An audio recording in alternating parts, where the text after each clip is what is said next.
Ford just killed the F-150 Lightning. The electric truck that was supposed to change everything, dead. The full-size electric pickup they promised next, dead. The electric vans for America and Europe, dead. Every single one of them wiped off the books before Ford ever figured out how to stop losing money on them. And here is the part that should make your jaw hit the floor. Ford is now staring down $19.5 billion in total write-off charges, their worst quarterly loss since the 2008 financial crisis. But how did this happen? How did the company that built America's best-selling truck for 43 years straight end up burning more cash on EVs than any automaker in history? To understand how $4.8 billion disappeared, you have to go back to the moment Jim Farley decided he was going to turn Ford into Tesla. March 1st, 2022. Farley walks into a press conference and announces he is splitting Ford into 3 separate companies under one roof. Ford Blue for gas vehicles, Ford Pro for commercial trucks and vans, and a brand new division called Model E, dedicated entirely to electric vehicles. The name itself was a shot at Elon Musk. Tesla had trademarked the name Model E years earlier, forcing them to call it the Model 3 instead. Farley basically walked over and took the name off the shelf just to make a point, and then he started writing checks. Ford committed more than $50 billion to EVs and batteries through 2026. That number had already ballooned from $22 billion in May 2021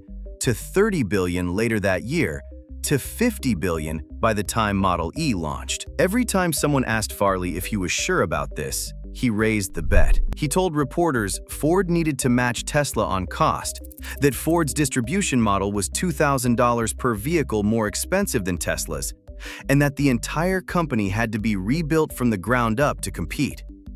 He was not just promising electric cars, he was promising a whole new Ford.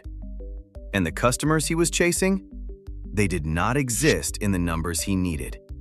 And the ones who did exist were about to get a whole lot harder to reach. But more on that in a minute. Because first, let me show you what happens when you lose money on every single vehicle you sell, and then try to sell more of them. Ford's Model E division started reporting separately in 2022. The first year, they lost $900 million. That is a big number, but Ford called it an investment. 2023 was worse, $4.7 billion. Ford called it a transition. Then came 2024, and the numbers stopped being something you could spin with corporate optimism. $5.1 billion lost. In the first quarter of 2024 alone, Ford lost roughly $132,000 on every single EV it sold. That is not a typo. $132,000 per vehicle on about 10,000 deliveries. You could buy 2 brand new F-150 Lariats for what Ford was losing on each electric car that rolled off the lot. Farley himself admitted on an earnings call that revenue was dropping faster than they could take out the cost. The people buying EVs wanted bigger discounts. The people not buying them were not going to start no matter what the price was. And Ford was stuck in the middle, bleeding cash in both directions. 2025 brought the loss down slightly to $4.8 billion, but only because Ford was already shutting programs down, not because it figured out how to make money selling electric cars. Added up across 4 years, and Model E has lost more than $17 billion in operating losses alone. $17 billion. That is roughly what it costs to build an aircraft carrier. Honestly, if you told me I was losing 130 grand every time someone drove a truck off my lot, I would stop selling that truck before lunch. Ford kept going for 3 more years. And the thing that made this even worse is that Ford was not just losing money selling cars. Ford was spending billions building the factories to make cars nobody was lining up to buy. The biggest bet was called Blue Oval SK, a battery joint venture with South Korea's SK On, worth $11.4 billion. Ford called it the largest manufacturing investment in company history. 2 battery plants in Glendale, Kentucky, 1 massive plant inside Blue Oval City in Stanton, Tennessee. Thousands of jobs promised, billions in government incentives secured. The plan was to build batteries at massive scale and undercut the competition on cost per kilowatt hour. Kentucky Governor Andy Beshear stood at the podium and called it the single largest investment in the state's history. That plan lasted exactly 3 years. On December 9, 2025, Ford, SK On, and SK Battery America signed what they called a joint venture disposition agreement. That is a fancy way of saying they ripped the whole thing apart. Ford took full ownership of the Kentucky plants. SK On took Tennessee. Production at the Tennessee plant got delayed from late 2025 all the way to 2027. And on December 16th, Blue Oval SK CEO Michael Adams recorded a video for employees and told them that all Blue Oval SK positions in Kentucky were ending. Not some, not most, all of them. Ford booked a $3 billion impairment on its Blue Oval SK investment that quarter.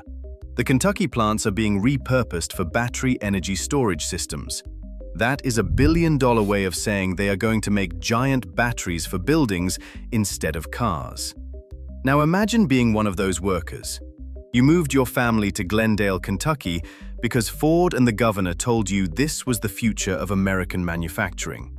You trained for months on technology that did not even exist 5 years ago, and now you are watching a recorded video message from a CEO you have probably never met, telling you that your job is gone because the company that promised to change the world just changed its mind instead. That is not a corporate reset. That is a broken promise with a severance package stapled to it. But wait, because the Blue Oval SK implosion was just the warm-up for what Ford did 6 days later. On December 15, 2025, Ford dropped the real bomb, the F-150 Lightning. Dead. Not paused, not delayed, not rescheduled. Dead. The truck that Jim Farley once stood in front of cameras and called a Model T moment for the 21st century would never be built again as a pure electric vehicle. The Rouge Electric Vehicle Center in Dearborn, a factory Ford had spent hundreds of millions of dollars upgrading specifically for the Lightning, was being repurposed. The production line had already been paused indefinitely back in October when a fire at a Novelis aluminum plant forced Ford to ration its aluminum supply. And when it came time to decide where that scarce aluminum should go, Ford chose the gas-powered F-150 and Super Duty. The Lightning did not even make the cut for its own raw materials. About a third of the Lightning workforce got moved onto a new third-shift building gas and hybrid F-150s at Dearborn truck plant. Ford said it would keep the Lightning name alive as an extended-range electric vehicle, which is just a fancy way of saying they are bolting a gas generator onto it. So the electric truck that was supposed to prove you did not need gasoline is coming back as a truck that needs gasoline. You cannot make this stuff up. The same day Ford killed the Lightning, they also killed a planned full-size electric pickup, a US electric commercial van, and a European electric van. 3 more programs gone in a single press release. And then they announced the number that tells you exactly how bad this whole thing got. $19.5 billion. That is the total special charge Ford booked to write down the wreckage of its EV strategy. Nearly $20 billion in canceled programs, terminated contracts, factory impairments, and severance costs. Ford also ripped up a $6.5 billion battery supply contract with LG Energy Solution. Just terminated it outright. Ford estimated about $5.5 billion of those charges would result in actual cash going out the door, mostly in 2026, with the rest in 2027. So the bleeding is not over. It is just getting started. When the Q4 2025 earnings came in on February 10, 2026, the damage was staggering. Ford posted a net loss of $11.1 billion for the quarter. $11 billion in 90 days. Driven by $15.5 billion in pre-tax special charges, including $10.7 billion in Model E impairments and program cancellations alone. Ford's stock dropped on the news. Analysts had expected bad numbers. Nobody expected this. And that is the call where Farley stood in front of analysts and delivered his confession. The customer has spoken. That is the punchline. Those were his words.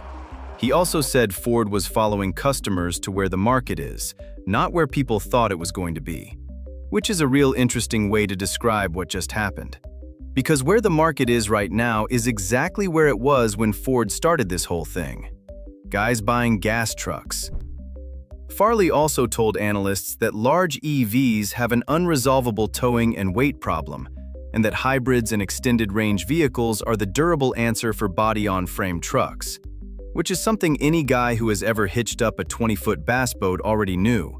But it apparently took Ford $17 billion to figure that out. And here is the part that really gets me. This is the same CEO who stood on a stage in July 2025 at the Aspen Ideas Festival and said, and I am quoting this, "If we lose this, we do not have a future Ford." He was talking about competing with Chinese EVs. He told the audience that 70% of all EVs in the world are made in China, and that Ford needed to beat them in a street fight. 5 months later, he killed every EV program he had. So which is it? Is the EV fight existential, or is it over? Because you cannot scream that the building is on fire and then walk out the front door whistling. And what never made the big headlines was how badly Ford's own dealers got caught in the crossfire. Back in 2022, Ford launched something called the Model E Certified Dealer Program.